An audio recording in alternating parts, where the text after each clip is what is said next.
और रविवार को मिले जेलेंस्की ने सोमवार को यूक्रेन से निकलकर पुतिन पर हमला क्यों कर दिया और उनके घर को निशाना क्यों बना लिया। ऐसे में पुतिन ने ट्रंप से कहा है कि हम पर, हमारे घर पर जो हमला हुआ है, इसे स्वीकार नहीं किया जाएगा।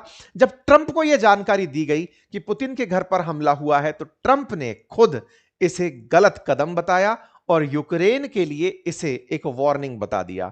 ट्रंप ने कहा कि वो इस बात से बेहद नाराज हैं कि यूक्रेन ऐसा कैसे कर सकता है। जेलेंस्की को इस बात की खबर दी गई है कि तुमने ये गलत किया है। और जब इस तरह की हरकतें हो रही हों, तो निश्चित ही इस बात की ग्रेविटी, इंटेंसिटी, इन सब को आप और हम फील कर सकते हैं कि ये वो चीजें हैं जिन्हें नहीं करना था। ट्रंप ने साफ कहा कि यही कारण था कि मैंने टॉम हॉक मिसाइलें नहीं दी थी इन लोगों को, क्योंकि ये कहीं ना कहीं रूस के अंदर घुस के गोले चलाते।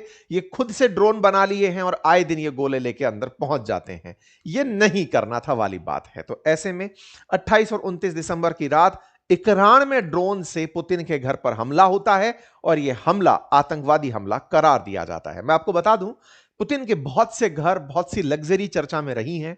लगभग 1.4 बिलियन डॉलर का उनका मेंशन बताया जाता है, 700 कारों का काफिला, 58 एयरक्राफ्ट, ये तमाम वो खबरें हैं जो सुर्खियों में बनी रहती हैं। उनके कई घरों में दो चर्चित घर हैं।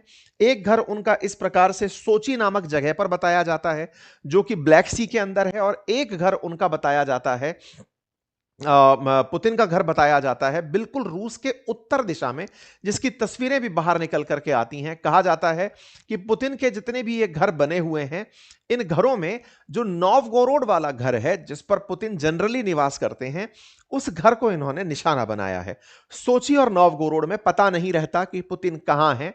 पुतिन की सिक्योरिटी इतनी टाइट बताई जाती है कि उनके बारे में यह पता लगाना कि वो कहां हैं, कब हैं, कैसे हैं, यह बड़ा ही रहस्यमय होता है। जैसे सोची वाले घर की कुछ इमेजेस एक बार बाजार में आई थी सैटेलाइट के थ्रू, जिसमें से एक घर की बहुत ही भव्य सी तस्वीर, उस घर के अंदर बिल्कुल महल नुमा आकार का बना हुआ घर, जिसके अंदर tennis court, ice ring, multi storey dormitory, spa centre, winter session, salt water pool, ये तमाम चीजें थी। लेकिन इसके साथ साथ ये ड्राइंग भी बाहर निकल कर आई थी, जिसमें बताया गया था कि इनके घर के नीचे प्रॉपर टनल्स का जाल है, जिसके माध्यम से पुतिन ट्रेवल किया करते हैं। ऐसे ही इनका एक घर नोवगोरोड रीजन में है, जिस रीजन में यूक्रेन के द्वारा हमला किया गया है, ऐसा क्लेम किया जा रहा है। नोवगोरोड के घर की भी एक बार सैटेलाइट इमेज पब्लिक में आई थी, जिसमें बताया गया था कि इस तरह से पुतिन अपने इतने बड़े मैंशन के अंदर रहते हैं। अब ऐसे में यह मीडिया में खबर बाहर नहीं आ पाई है कि जिस समय यह हमला हुआ, क्या पुतिन उस समय घर पर ही थे या नहीं।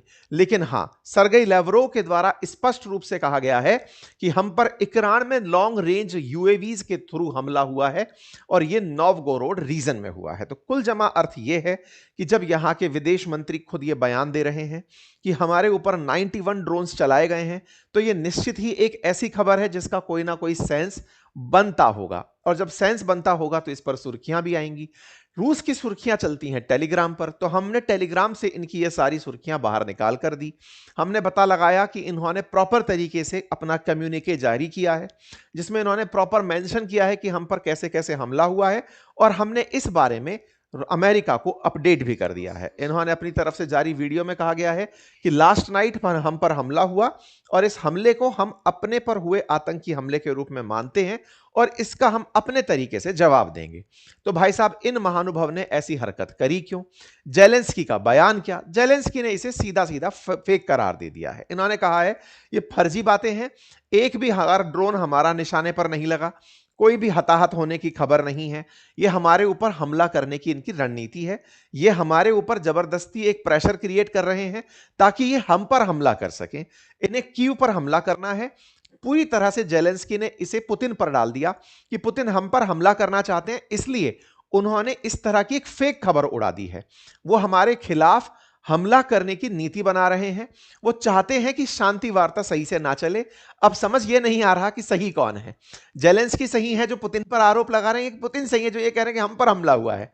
पुतिन कह रहे हैं हम पर हमला हुआ है, तो पुतिन का आरोप है कि जेलेंस्की शांति नहीं चाहते। जेलेंस्की कह रहे हैं कि पुतिन झूठ बोल रहे हैं, हमने कोई हमला नहीं किया है, वो हम पर हमला करने की प्लानिंग बना रहे हैं। देखिए, इतना तो आप और हमको इतने दिनों में समझ में आ चुका है कि जेलेंस्की बहुत ही जिद्दी किस्म के नेता निकलकर आए हैं और उनकी जिद में ये वीडियोस काफी शेयर हुए हैं जिनमें इन्होंने खुद ड्रोन से घुस करके रूस के अंदर हमले किए हैं। इन्होंने खुद ने वो वीडियो साझा किए हैं जिसमें ड्रोन्स का ट्रक जाता है और रूस के अंदर हमले करता है। यूक्रेन के द्वारा मल्टीपल टाइम्स रिफाइनरीज पर, इवन इनके राष्ट्रपति भवन पर, इवन पुतिन के काफिले पर हमले कराए गए हैं।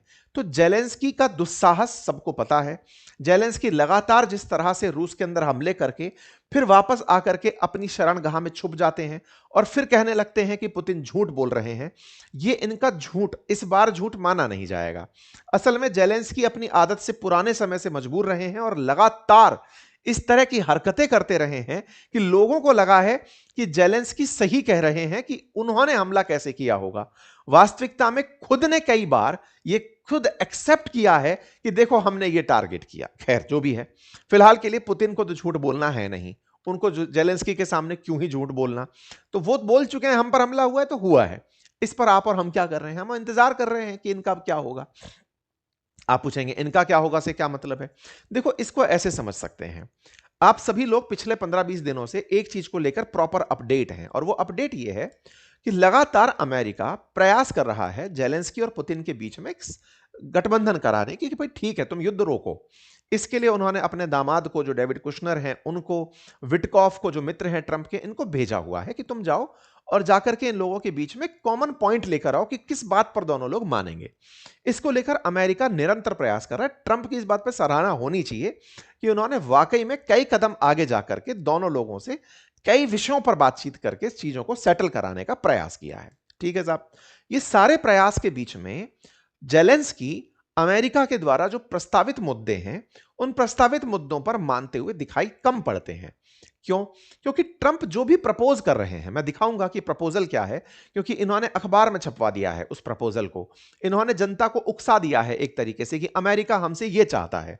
तो ऐसे में अमेरिका जो चाह रहा है वो थोड़ा सा रूस के पक्ष में ज्यादा है। जैसे मैं कुछ बिंदु आपको बताऊं तो जिन क्षेत्रों में यूक्रेन पर कब्जा किया हुआ है ना रूस ने, अमेरिका कह रहा है कि वहां का कब्जा अब रूस के पास ही रहने दो, लेकिन रूस से कुछ क्षेत्र हम आपके लिए खाली करवा देंगे। जेलेंस्की ये नहीं चाहते कि यूक्रेन का जो हिस्सा रूस के कब्जे में है वो उनके कब्जे में बना रहे। वो चाहते हैं कि वो क्षेत्र भी खाली हो। रूस इस बात को लेकर उल्टा चलता है। वो कहता है 3-4 साल से युद्ध के नाम पर घास थोड़ी छील रहे हैं कि इतना नुकसान होने के बाद में पीछे हट जाएं।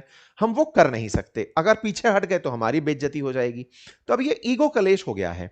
तो ऐसे में रूस पीछे हट नहीं सकता और जेलेंस्की जिद मानकर ये चल रहे हैं कि साहब हम इतने दिन से जो मर रहे हैं और फाइनली अगर हम समझौता करते हैं तो ये तो हारने जैसा समझौता हो जाएगा। तो हमारे हाथ में फाइनली क्या मिला? तो जेलेंस्की पीस प्लान को लेकर के कई बार समर्थन दिखाते तो दिखते हैं। जैसे ताजा ताजा उन्होंने नाटो की जिद छोड़ दी। उन्होंने कहा कि मैं नाटो की जिद छोड़ रहा हूं, नाटो में नहीं जाऊंगा, लेकिन मुझे नाटो का जो आर्टिकल 5 है जिसमें यह कहा गया है कि अगर एक पर हमला होगा तो सब पर हमला माना जाएगा, वैसी कोई सिक्योरिटी गारंटी चाहिए अमेरिका से और यूरोपियन देशों से, तब जाकर के मैं मानूंगा। मुझे यूरोपियन यूनियन में एंट्री दोगे तब जाकर मैं मानूंगा। तो जेलेंस्की अपनी हट से, अपनी जो इतने दिन की जिद है उससे कुछ ना कुछ मनवाने में लगे हुए हैं, लेकिन उसके बावजूद भी वो जगह जिसको रूस कब्जा कर चुका है उसे वहां से वो नहीं छुड़वा पा रहे। ऐसे में जेलेंस्की ने ये स्ट्रेटजी रची कि शांति वार्ता को डीरेल कैसे किया जाए। मैं आपको बता दूं कि ट्रंप के प्लान में ये प्लानिंग भी है कि जैसे ही ये शांति वार्ता संपन्न होती है, दोनों के बीच में एग्रीमेंट होता है, एग्रीमेंट के एग्जीक्यूशन के नेक्स्ट मंथ ही इन्हें इलेक्शन कराना होगा। इलेक्शन यूक्रेन में होगा और जेलेंस्की की सत्ता दांव पर लग सकती है। ऐसे में जेलेंस्की कहीं ना कहीं अपने सत्ता मोह को भी छोड़ते हुए नहीं दिख रहे हैं। उन्हें डर है कि कहीं पीस प्लान एग्जीक्यूट हो गया तो मेरा चुनाव कराना पड़ जाएगा और चुनाव होते ही मेरे को हो सकता है जनता पद से हटा दे कि मेरी जिद ने यहां तक यूक्रेन को पहुंचा दिया है। खैर जो भी है, फिलहाल के लिए जेलेंस्की जिस तरह की बातें कर रहे हैं उससे लगता नहीं है कि वो रूस के साथ शांति वार्ता के पक्ष में है। फिलहाल चीजें बदलने लगी हैं। जैसे 25 दिसंबर क्रिश्चियंस के बीच में काफी मतलब वैसा दिन होता है, रिलीजियस डे होता है। उस दिन ये दुआ मांगते हैं और उनका वीडियो वायरल होता है। ये कहते हैं कि मेरी तमन्ना है कि वो मर जाए। किसकी बात हो रही थी? पुतिन की बातें हो रही थी। We have one wish, Zelensky hope for Putin's death in Christmas address. ये जनता को संबोधित करते हैं और कहते हैं कि मेरा मन है कि पुतिन मर जाए। अब आप एक तरफ तो क्रिसमस के विश में पुतिन के मरने की कामना पब्लिक में कर रहे हैं और उसके 2 दिन बाद ही आप बम चला देते हैं, तो आप पर आरोप आएगा क्यों नहीं? फिर आप झूठ झूठ क्यों बोल रहे हैं? आपको डर है कि अब जब मारा जाएगा मुझे पकड़ करके, तो फिर मैं दुनिया के सामने किस मुंह से जाऊंगा? तो जेलेंस्की ने पुतिन के खिलाफ इस तरह का बयान दिया। जब यह कहानी घटित हुई तो इस पर फिर वही पुतिन के जो चारों तरफ के लोग हैं वो निकल कर आते हैं कि द स्ट्राइकिंग की bastard is trying to derail the settlement of the conflict, he want war, well now at least he will have to stay in hiding for the rest of his worthless life। कि बेटा अब तुम छुप के रहना, तुम्हें बहुत बुरा मारा जाएगा। ये देमेत्री मेदवेदेव कौन है?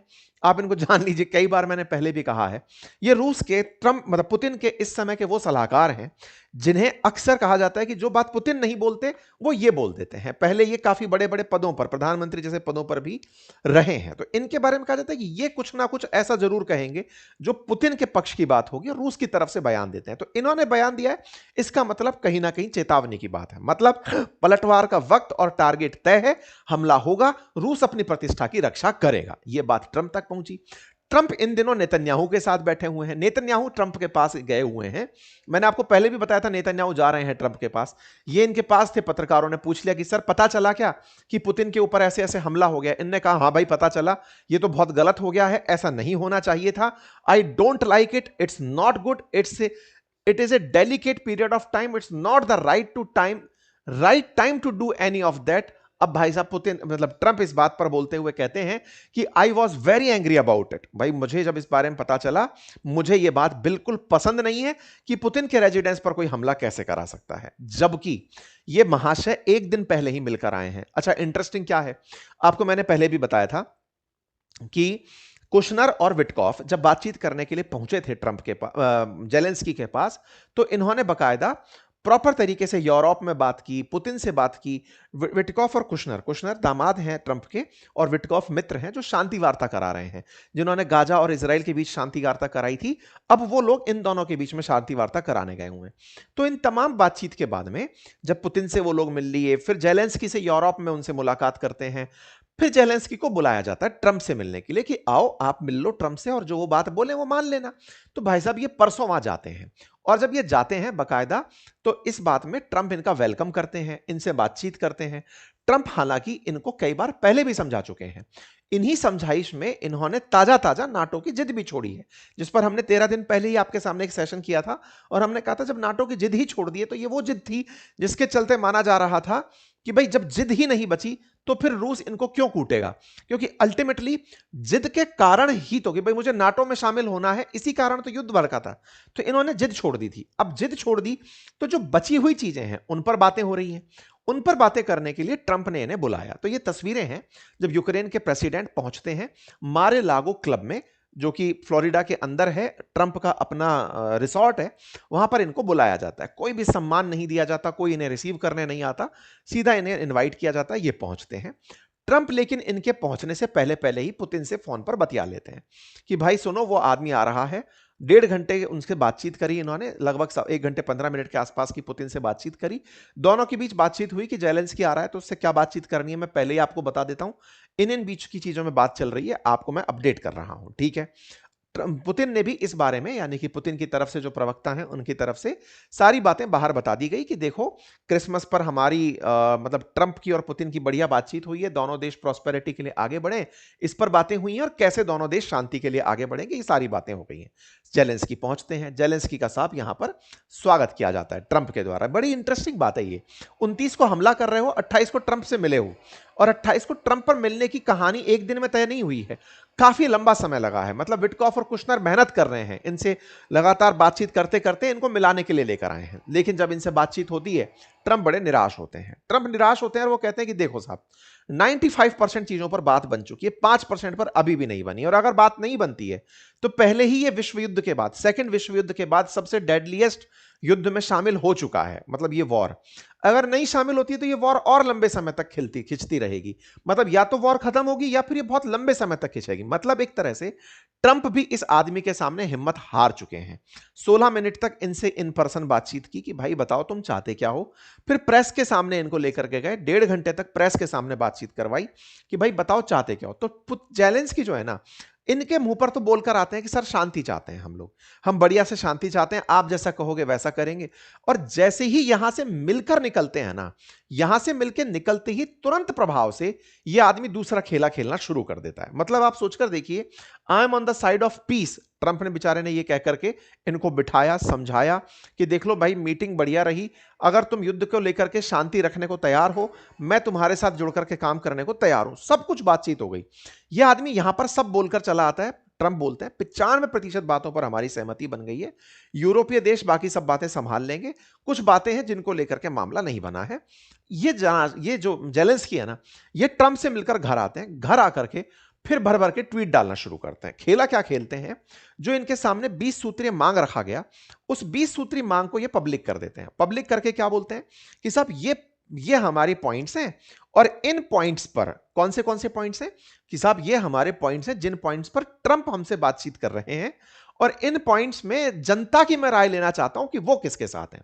भाई साहब जेलेंस्की अगले दिन आकर के सारा की सारा रायता पहले दिन में बढ़िया से जनता के सामने फैलाते हैं कि सुनो ये 20 पॉइंट हैं, मैं आप सबसे पोल चाहता हूं। 20 पॉइंट में इन्होंने अपनी बात रखी कि देखो हमने यूक्रेन के लिए सुरक्षा की गारंटी मांग ली है, हमने मांग ली है कि हमारे 8 लाख सैनिक तैनात रहेंगे, हमने नाटो जैसी सुरक्षा मांग ली है, हमने $800 बिलियन का पैसा मांग लिया है, जो रूस के असेट बंद करके रखे गए हैं वो असेट्स को मैं कंट्रोल करने लगूंगा, ये सब हमने मांग लिया है। ये सारी बातें जेलेंस्की पब्लिक के सामने रख देते हैं। इन बातों में एक बात ऐसी, और वो बात जो आपको भी समझ में आएगी शायद, जो जेलेंस्की चाहते हैं कि जनता को पता रहे, वो बात ये कि जैपोरिजिया न्यूक्लियर पावर प्लांट पर नियंत्रण और खाकोव हाइड्रो इलेक्ट्रिक पावर प्लांट की बहाली, एक तो ये, और दूसरा डोनास्क, लुहांस्क, जैपोरिजिया और खैरसान ओब्लास्ट में हस्ताक्षर की तारीख पर सैन्य पोजीशन की लाइन को वास्तविक फ्रंट लाइन के रूप में मान्यता दी जाएगी। ये क्या कहानी है मैं वो आपको बताऊंगा। दूसरा, समझौते को लागू होने के रूस को निप्रोपेट्रोव्स्क, माइकोलाइव, सूमी और खार्किव ओब्लास्ट के कब्जे वाले हिस्सों में अपने सैनिकों को हटाना होगा। यह क्या कहानी है मैं आपको बताता हूं। देखो, कहा यह गया है कि यह वाला जो क्षेत्र है ना, इस पर आखिरी दिन जहां पर सेना खड़ी होगी, आखिरी दिन सेना खड़ी होगी से क्या मतलब है कि जिस दिन पर यहां पर सेना प्रेजेंट रहेगी इस क्षेत्र में, उस क्षेत्र को फाइनल लाइन मान लिया जाएगा, नंबर एक। दूसरा, ये जो सूमी और खार्किव वाला क्षेत्र है ना, यहां से रूसी सेना को पीछे हटाया जाएगा। ये ट्रंप ने इनको सजेस्ट किया है। ट्रंप का सजेशन ये है कि आपको ये वाले जितने भी क्षेत्र हैं इनको तो मानना पड़ेगा कि ये रूस के हो गए। अब ऊपर वाले जो क्षेत्र है ना, इन पर से मैं रूस को हटने की कह सकता हूं कि सेना को पीछे ले लो, पीछे सरक जाओ, ये वाली बात मैं तुम्हारे लिए करवा सकता हूं। ठीक है साहब, तो ये वाली बात यहां पर इन लोगों के बीच में निकल कर आ जाती है। ये वाली बात निकल कर आती है तो यहां से ही एक मैसेज निकल कर आता है कि जेलेंस्की कुल मिलाकर के इन क्षेत्रों को छोड़ना नहीं चाहते। इसलिए जनता के बीच में कोई बात हो, जनता थोड़ा सा तैयार भी होने लगे, तो एक रात पहले ही हमला करा दो। जेलेंस्की ने रेफरेंडम की बात के लिए कहा कि हम तो चाहते हैं, रूस वाले ये नहीं चाहेंगे। ऐसा करके जनता में कहीं ना कहीं रूस के प्रति पक्ष क्रिएट ना हो जाए, इन महाशय ने 29 तारीख के दिन ही रूस पर हमला करवा दिया। अब उसका बदला क्या होगा? रूस पलट करके यूक्रेन पर हमले करेगा। जब रूस पलट कर यूक्रेन पर हमले करेगा तो यूक्रेन की जो जनता है वो एंटी रूस हो जाएगी।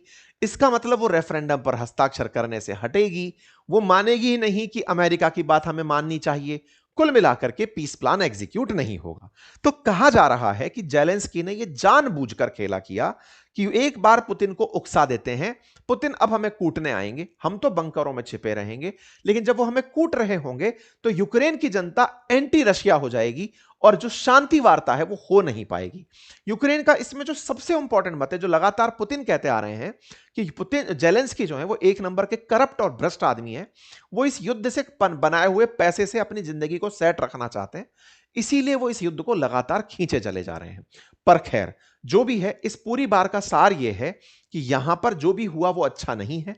अपडेट में पुतिन निश्चित ही यूक्रेन के ऊपर बड़ा हमला प्लान करवाएंगे। इस बात के ऊपर दुनिया के देश तो यूक्रेन के साथ इसलिए खड़े हैं कि हां भाई तुम्हारा हम कोई और मदद नहीं कर सकते, पीस प्लान पर बने रहना। लेकिन हां, यह बात तय है कि पुतिन ने अब यूक्रेन पर हमले की प्लानिंग शुरू कर दी है। मीडिया रिपोर्ट्स बाहर आना शुरू हो चुकी हैं। विदेश मंत्री का बयान आ चुका है कि कीव ने जो हमारे साथ किया वो दुस्साहस है और पुतिन इसका अटैक का बदला लेने के लिए तैयार है। न्यूज मीडिया में आना शुरू हो चुका है कि पीस प्लान को उतारने का प्रयास था, जेलेंस्की इसमें कामयाब हो गए हैं और अब आने वाले समय में सब लोगों की तरफ से इस पर प्रतिक्रियाएं आएंगी। जैसे शहबाज शरीफ ने यहां पर पुतिन के पक्ष में बयान दिया है कि साहब ये टेररिस्ट अटैक है, और ये मतलब टेररिस्ट अटैक क्या मतलब, इन्होंने तो इस तरह से इसको कहा है कि आपके एक्सेलेंसी के घर पर हमला जो है वो बहुत गलत है और हम इसमें आपको सॉलिडरिटी शो करते हैं। पाकिस्तान का ये जो बयान है ये इसके विदेश नीति के अंदर एक नया ही मोड़ दिखाता है। हालांकि इसको जब ऊपर से डांट पड़ेगी तब तो शायद कोई और ही संभालेगा। खैर जो भी है, जेलेंस्की के ऊपर जेलेंस्की ने पहले दुस्साहस पहले भी किए हैं, उनका भी इसको मुंहतोड़ जवाब मिला है और अब फिर से कुछ ना कुछ देखने को आप लोगों को मिलेगा। जैसे पुतिन की कार में ब्लास्ट कराना हो या राष्ट्रपति भवन पे हमला कराना हो, जेलेंस्की का यह प्रयास रहा है, लेकिन पुतिन के घर पर हमला कराना भारत की तरफ से भी इसकी निंदा हुई है और यह एक बड़ी बड़ी घटना के रूप में देखा जा रहा है। बाकी जैसा भी होगा आप लोगों को अपडेट के रूप में जानकारी दी जाएगी। मेरे द्वारा आप लोगों के लिए क्रिप्टो की एक फ्री सीरीज शुरू की गई है बातें बाजार की यूट्यूब चैनल पर, जिसका लिंक मैंने कमेंट बॉक्स में पिन किया है। हिंदी में पूरी सीरीज है, डिटेल में जाकर उसे समझिए, विद प्रैक्टिकल मैंने आपको यहां पर समझाया है, आप जाकर के उसे ज्वाइन कर सकते हैं। और हां, ईयर एंड सेल चल रही है बातें बाजार की और अपनी पाठशाला के सभी कोर्सेज पर, आप उसका लाभ सुनिश्चित कर लें क्योंकि इसमें हमारी बुक्स पर भी फ्लैट ऑफ आ रहा है। हमारे RAS BPSC तमाम कोर्सेज पर ऑफ है, बातें बाजार की के प्रोडक्ट्स पर ऑफ है, आप सभी ऑफ का लाभ ले सकते हैं। चैनल पर नए हैं तो सब्सक्राइब करें। फिलहाल के लिए इतना ही, बहुत बहुत धन्यवाद।